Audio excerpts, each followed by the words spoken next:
चयन उपभोक्ता करता है उसकी मात्रा में वृद्धि होती है तब उपभोक्ता की आय में भी वृद्धि होती है तथा वस्तु की मात्रा में कमी आती है जब उपभोक्ता की आय में भी कमी होती है। ऐसी वस्तुओं को सामान्य वस्तु कहते हैं। कहने का मतलब है जब उपभोक्ता की आय बढ़ती है तो उपभोक्ता की मांग भी बढ़ जाती है उस वस्तु को लेकर। यदि उपभोक्ता की आय घटती है तो उपभोक्ता की मांग भी उस वस्तु को लेकर गिर जाती है। इसे हम सामान्य वस्तुएं कहते हैं।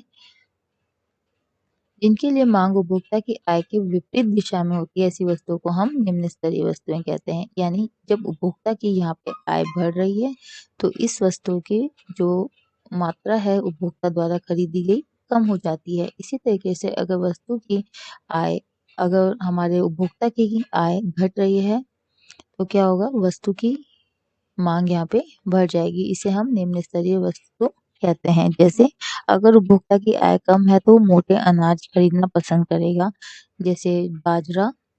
लेकिन अगर उपभोक्ता की आय अधिक है तो वो अच्छे किस्म की वस्तुओं को, खाद्य पदार्थों को खरीदेगा। निम्न स्तरीय वस्तुओं के उदाहरण है जैसे निम्न स्तरीय खाद्य पदार्थ और मोटे अनाज। अब हम पढ़ेंगे स्थानापन्न वस्तुएं किसे कहते हैं तथा पूरक वस्तुएं किसे कहते हैं। जिन वस्तुओं का साथ साथ उपयोग किया जाता है उन्हें तो हम पूरक वस्तुएं कहते हैं। जैसे चाय और चीनी का उपयोग साथ में किया जाता है, जूते और जुराब का उपयोग साथ में किया जाता है, कलम और स्याही का उपयोग साथ में किया जाता है। इनके उदाहरण महत्वपूर्ण है। वस्तुओं का एक साथ उपभोग नहीं होता है, वास्तव में वे एक दूसरे के लिए स्थापन होती है।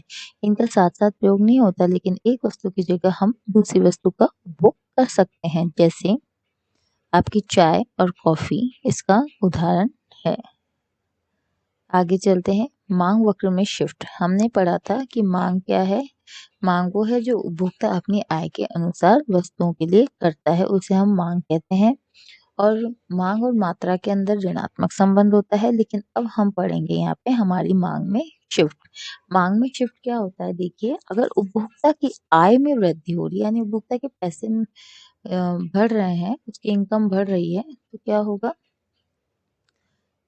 तो वो किसी भी कीमत पे चीजों को खरीद लेगा। यानी पैनल ए में मांग वक्र का शिफ्ट बाईं ओर होता है, पैनल बी में शिफ्ट दाईं होता है। यानी जैसे ही उपभोक्ता की आय में वृद्धि होगी तो इसका शिफ्ट कहाँ हो जाएगा, दाईं ओर। ठीक है। लेकिन जैसे ही उपभोक्ता की आय कम हो गई, इनकम कम हो गई, तो वापस से ये वस्तुओं को कम खरीदने लगेगा और इसका शिफ्ट हो जाएगा बाईं ओर। सामान्य वस्तुओं के लिए मांग वक्र का शिफ्ट दाईं ओर तथा निम्न स्तरीय वस्तुओं के लिए मांग वक्र का शिफ्ट बाईं ओर होता है।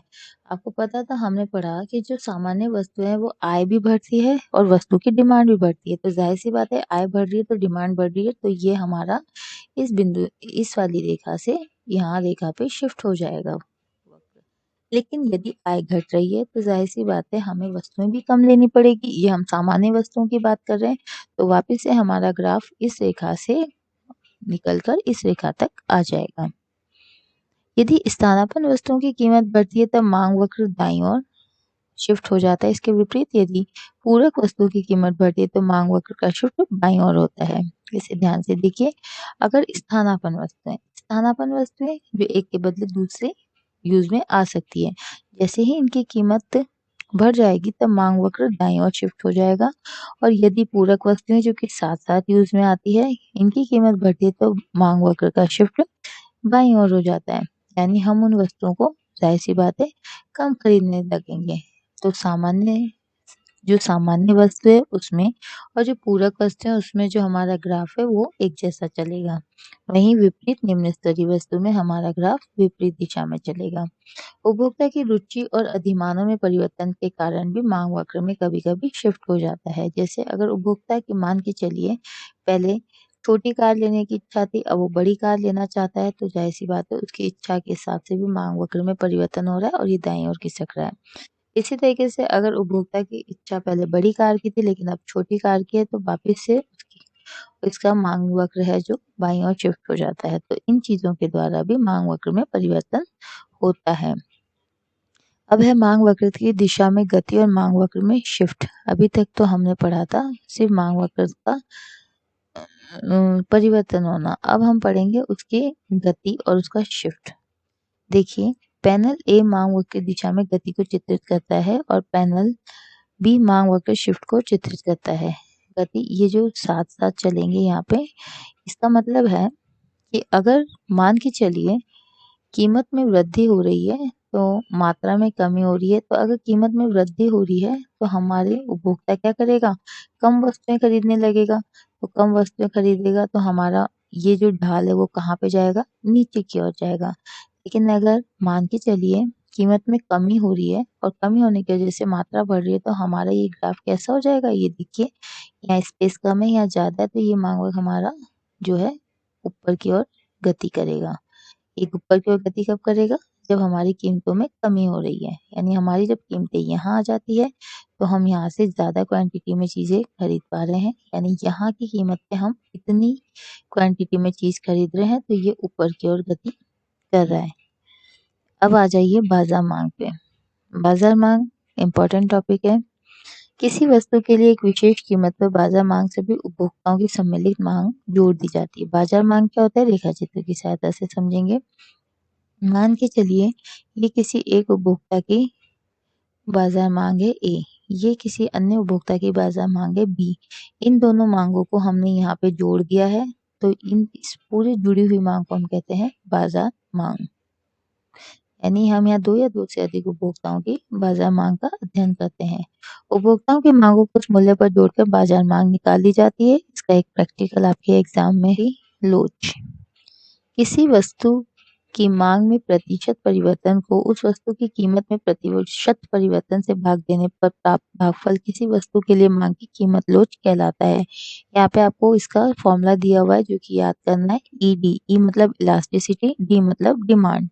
वस्तु के लिए मांग में प्रतिशत परिवर्तन, ये आपका प्रतिशत परिवर्तन है, और वस्तु की कीमत में प्रतिशत परिवर्तन, ये भी आपका कीमत का प्रतिशत परिवर्तन है। इसका फॉर्मूला है आपका del Q upon Q. Del Q यानी चेंज इन क्वांटिटी, यानी यहाँ पे मात्रा में चेंज किया जा रहा है, उसको प्रारंभिक मात्रा से भाग कर देंगे और 100 से गुणा कर देंगे। इसी तरीके से फिर डेल पी यानी कि जो मूल्य के अंदर परिवर्तन आया है उसको प्रारंभिक मूल्य से भाग करके 100 से गुणा कर देंगे। जब इनको यहाँ पे पूरा सॉल्व करेंगे तो हमारे पास आ जाएगा del Q upon Q into P upon del P, और इस वाले फॉर्मूले से हम अपने सारे क्वेश्चंस को सॉल्व करेंगे। सारे प्रैक्टिकल क्वेश्चंस हम यहाँ पे सॉल्व कर लेंगे। देखिए पहला प्रैक्टिकल आता है आपका। मान लीजिए कि 5 रुपए प्रति केले के भाव पर एक उपभोक्ता 15 केले खरीदता है, यानी कि ये हमारी आ गई यहाँ पे Q1 से हम इसे डिनोट कर सकते हैं, और ये आ गया हमारा 5 रुपए प्रति, यानी कि ये हमारा हो गया P1। जब कीमत ₹7 प्रति केले हो जाती है, यानी कीमत बढ़ गई है, यानी ये कौन सी कीमत है, ये हमारी नई कीमत है जिसे हम P2 से शो करते हैं, जो कि 7 रुपए है।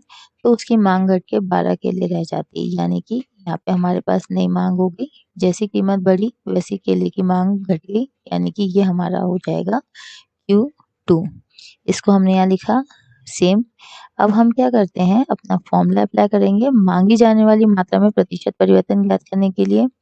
Del Q upon Q into 100, इसको सॉल्व करेंगे। डेल क्यू का मतलब है यहाँ पे Q2 माइनस Q1। Q2 हमारी 12 थी, Q1 हमारी 15 थी, दोनों को माइनस करेंगे, और Q1 हमारा 15 था, इसको सॉल्व करेंगे -3, और फिर इसको 3 से कैंसिल हो जाएगा। यहाँ पे देखो -12 -15 का अपना आएगा, सीधा सीधा -3 अपॉन 15 इंटू 100। जब इसे सॉल्व करेंगे तो हमारा आता है -20। अब इसी तरीके से del P upon P into 100 को हम करेंगे। डेल पी का मतलब है P2 माइनस P1। P2 था हमारा 7 और P1 है हमारा 5।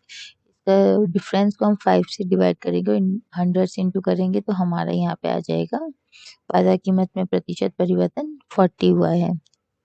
अब हम यहाँ पे ईडी में हमारे 20 -20 ऊपर रखेंगे, 40 नीचे रखेंगे, इनको कैंसिल करेंगे तो 0.5 है।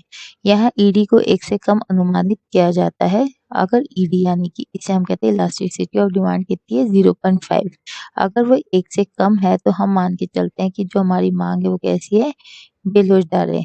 अगर ये आपका जो 0.5 है 1 से कम है तो हम मान के चलते हैं कि मांग कैसी हमारी बेरोजगार है, यानी कीमतों में कितना ही परिवर्तन हो जाए मांग में परिवर्तन नहीं होगा।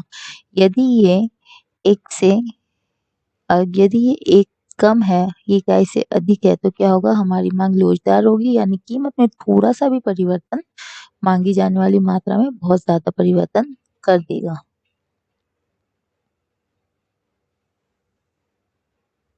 अच्छा, अगर हम कहते हैं कि मांग लोचदार होगी तो कैसी वस्तुओं की मांग लोचदार होती है? विलासिता से संबंधित वस्तुएं जो होती है उनकी मांग लोचदार होती है, जैसे फ्रिज, टीवी, एसी। इनकी कीमतों में थोड़े से परिवर्तन से इनकी मांगी जाने वाली मात्रा में भी परिवर्तन हो जाता है।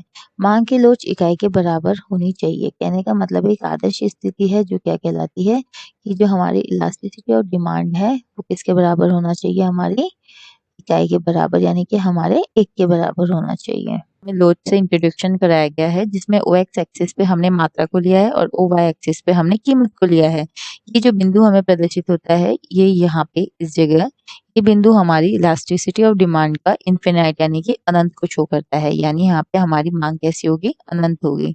इसका मतलब है कि कीमत कुछ भी हो हमारी मांग यहाँ पे अनंत होगी। ये वाला जो पॉइंट है ये इलास्टिसिटी को ईडी को 0 प्रदर्शित करता है। यहाँ पे हमारी जो लोच है वो 0 प्रदर्शित की जाएगी। यहाँ पे जैसे ही हम ऊपर की तरफ चढ़ते हैं यहाँ पे हमारी पहले आप ये देखिए, इस बिंदु पे हमारी जो है इलास्टिसिटी ऑफ डिमांड वो इजिकल टू 1 है, यानी इकाई के बराबर है। जैसे जैसे हम ऊपर की तरफ जा रहे हैं तो यहाँ पे इलास्टिसिटी इकाई से अधिक है, यानी यहाँ पे हमारी जो लोच है वो इकाई से ज्यादा है, यानी मांग कैसी है, मांग यहाँ पे हमारी लोचदार है। इसी तरीके से हम जब ईडी यानी हमारी जो इलास्टिसिटी ऑफ डिमांड है इकाई से यानी कि हमारे 1 से क्या है, कम है, यानी कि यहाँ पे हमारी मांग जो है वो कैसी है, बेलोच है। की दिशा में लोच की ज्यामिति माप।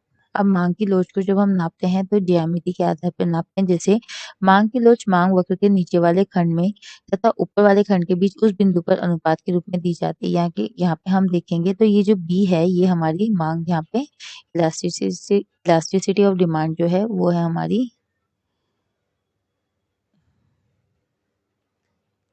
यहाँ पे जो हमारी इलास्टिसिटी ऑफ डिमांड है वो कैसी है कि इन्फिनिटी है, और यहाँ पे जो हमारी ए है वो क्या है, ई 0 है। तो ये जो ए और डी का पार्ट है ये हमारी क्या होगी, इकाई से कम होगी, और जो बी ई है वो हमारी इकाई से अधिक होगी।